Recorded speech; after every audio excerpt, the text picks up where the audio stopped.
Hello everyone, welcome to Pulsating Sack Profession Guides. This is our second profession video. Today we'll be covering tailoring. I'll put a link down below to the first video that we did. Let's dive right on in. Alright, so we're going to start this off by saying a lot of this stuff will be kind of what you've seen in the last video. We will cover it as if you haven't watched the last video for people that look for purely tailoring. They may not care about blacksmithing, but it's a lot of the same components between blacksmithing, leatherworking, and tailoring.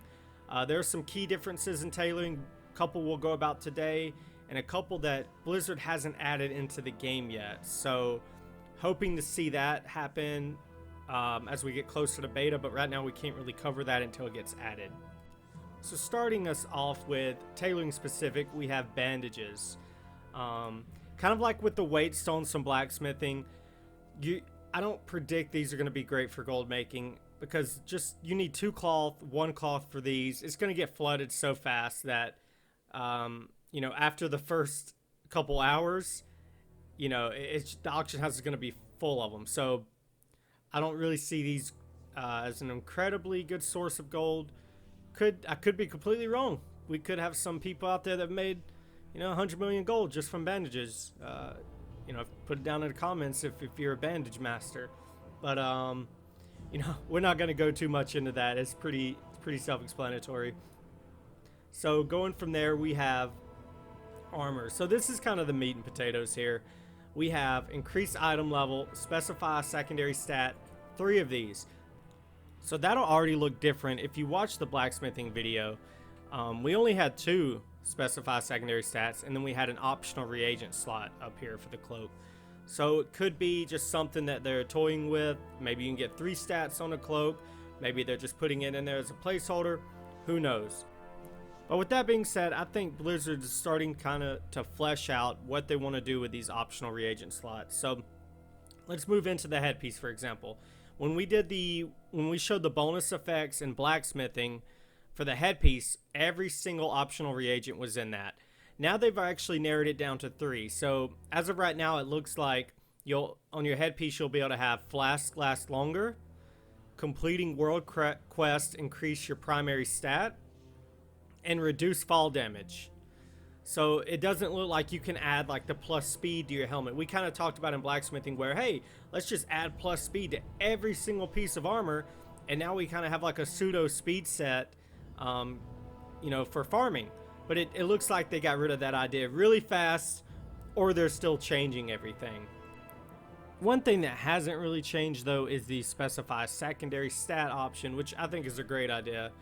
So if you don't know what that is, basically if you craft in BFA right now, you're going to get 2 random stats on a piece of gear. Now you have the option to add in additional runes to specify whether you want versatility and crit or versatility and mastery, or maybe you just want versatility and you don't care about the other one. It could be completely random, right? So they're giving these extra options. So now that you know that, we'll go back to cloak.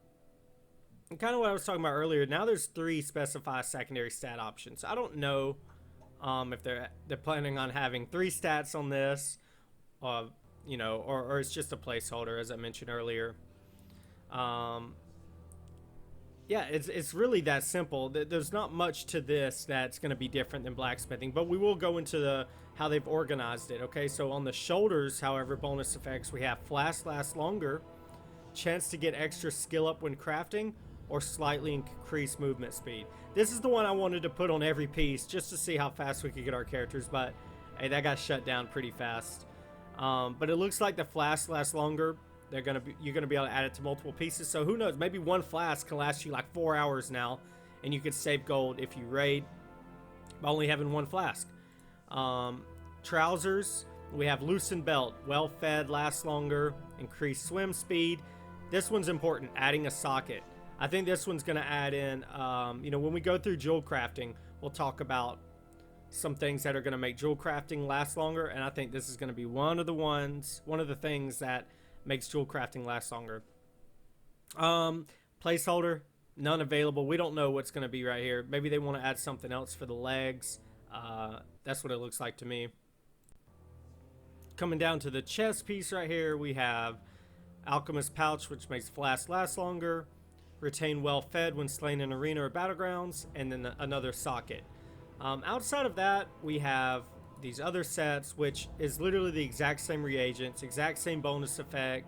Everything's the same. The only difference, I believe, will be the transmog. So you have the transmog aspect of it. I believe they're from different covenants. Super easy. Now, one thing I did see that I don't know, it looks pretty cool. Pink party hat. We have the transmog right here. It's literally a pink party hat.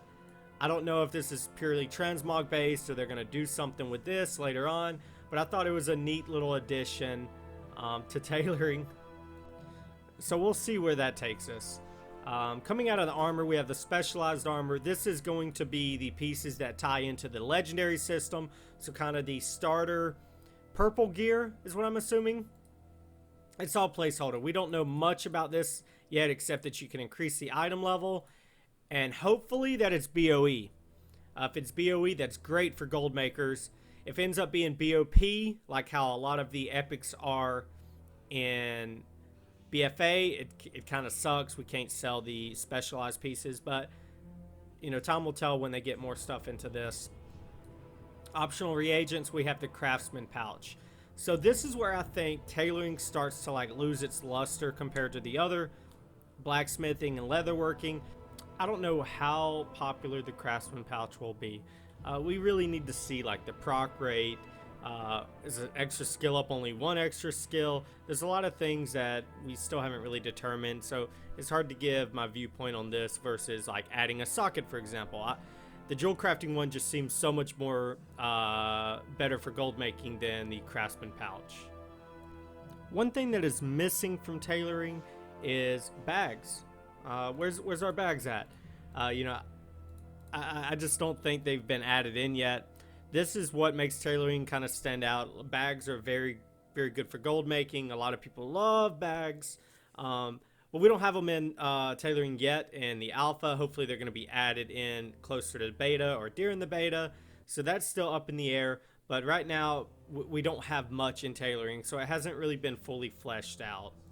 Now, I hope you enjoyed the video. The next profession will be leatherworking. My style of video is very laid back. I kind of just record while I'm going through the profession and giving my initial thoughts. I'm not doing too much editing.